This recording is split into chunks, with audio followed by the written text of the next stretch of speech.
7. Anti-consumer. Money rules the middle class ignores that actually build wealth.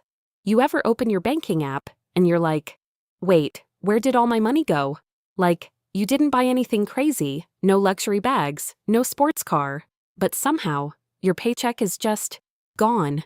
You paid your bills, you grabbed some food, maybe bought a few things online, nothing major, and yet, at the end of the month, you're back to zero, or worse, negative.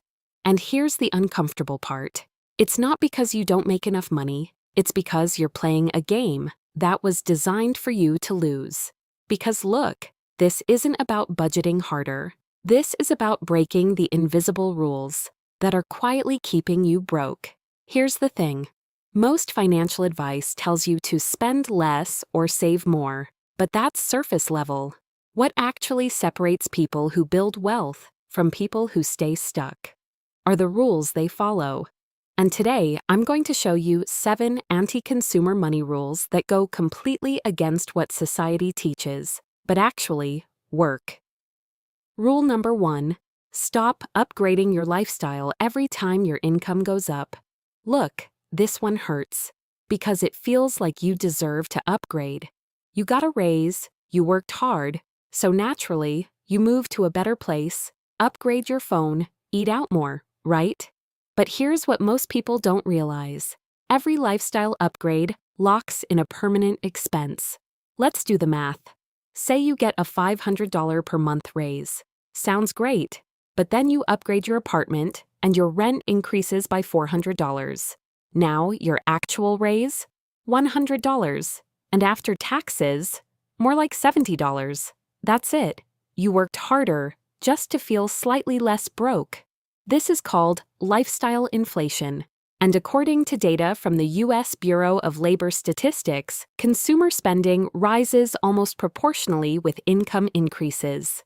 Meaning, most people never actually get richer, they just get more expensive. Psychology behind it. We're wired to reward ourselves. It's called hedonic adaptation. You quickly get used to better things and they stop feeling special. So you chase the next upgrade, and the next, and the next. Action step. Instead of upgrading your lifestyle, upgrade your assets. When your income goes up, automatically invest 50 to 70% of that increase. Act like you never got the raise. That's how you create real financial growth. Rule number 2, buy fewer things, but make them higher quality. Now this might sound weird, but being cheap is actually expensive. Let me explain. Say you buy a $20 pair of shoes every year. Over 5 years, that's $100. But they're uncomfortable, wear out fast, and you keep replacing them. Now compare that to a $100 pair that lasts 5 years. Same cost, but better experience. Less hassle, more comfort, less decision fatigue. Here's what most people don't realize. Every purchase has a hidden cost. Time, maintenance, mental energy. Cheap things usually cost more in all 3. Psychology behind it. We're trained to chase deals. Discounts feel like winning, but companies know this. That's why 50% off works so well, even if you didn't need it. Action step. Adopt this rule. If I can't afford the high-quality version, I wait. You'll buy less, but better, and over time, you'll spend less overall. Rule number 3, automate investing before you see your money. Look, if you're waiting to invest, what's left over? You're never going to invest, because there's always something else to spend on. Let's say you invest $300 per month at an average 8% return. In 20 years, that's about $176,000. In 30 years, over $400,000. Same monthly amount, just more time. This is the power of compound interest, and most people start way too late. Psychology behind it. We treat leftover money as safe to spend, but we treat automatic deductions as untouchable. That's why payroll deductions work so well. Action step. Set up automatic transfers. The moment your salary hits, a portion goes straight into investments. No thinking, no emotions, just consistency. Rule number 4. Stop financing things that don't make you money. This one's going to annoy some people, but it needs to be said. Financing is one of the biggest wealth killers. Example: you buy a $1,200 phone on a payment plan, $50 per month for 24 months. Sounds harmless, right? But now, imagine phone, laptop, car, furniture, subscriptions. Suddenly, you've locked yourself into hundreds, maybe thousands, of monthly obligations. Here's what most people don't realize. Debt reduces your future flexibility. It limits your ability to invest, and it increases your financial stress.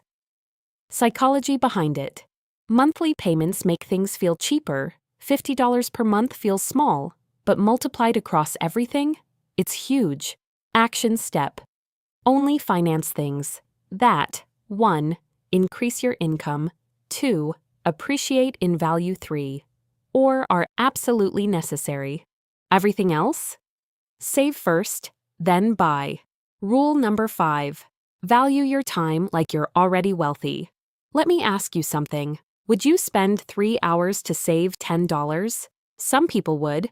But here's the shift. Wealthy people optimize for time, not money. If you earn $25 per hour and you spend 3 hours chasing a $10 discount, you just lost $65 worth of time. This is where it gets really interesting. Time is your most limited resource. Money can grow, time can't. Psychology behind it. We're conditioned to feel smart when we save money, but not when we save time. Even though time is more valuable. Action step. Start thinking in hourly value. Ask yourself, is this worth my time? If not, skip it. Rule number 6. Ignore most deals and limited time offers. Look, urgency is a marketing tactic. Only 2 left. Sale ends tonight. It's designed to override your logic. Here's what most people don't realize. A discount doesn't save you money. It just reduces how much you lose. Example: you buy something for $100, on sale from $200. You feel like you saved $100, but you actually spent $100. Psychology behind it. Fear of missing out, FOMO. We hate losing opportunities, even fake ones. Action step. Use the 48-hour rule. If you still want it after 2 days, then consider buying it. Most of the time, you won't. Rule number 7. Build systems, not willpower. This is the big one, because willpower doesn't last. Here's the truth. You don't rise to your goals. You fall to your systems. Example: system automatic investing, spending limits, separate accounts, budget tracking apps. These remove decision-making. Psychology behind it. Every decision drains mental energy. By the end of the day, you're more likely to spend impulsively. Systems eliminate that risk. Action step design. Your financial life so that the default choice is the smart choice. Look, there was a point where I thought about making more money would solve everything, but it didn't, because I was still following the same rules everyone else was following: spending more, upgrading more, justifying more, and staying stuck. Here's what changed everything. I stopped playing the consumer game and started playing the wealth game, and they are not the same. If you remember nothing else from this video, remember this: wealth isn't built by doing more. It's built by doing things differently. If this made you rethink how you handle money, hit the like button. Subscribe if you want more no BS financial strategies like this. And comment below, which one of these rules are you actually going to start following? Because knowing this stuff doesn't change your life. Applying it does.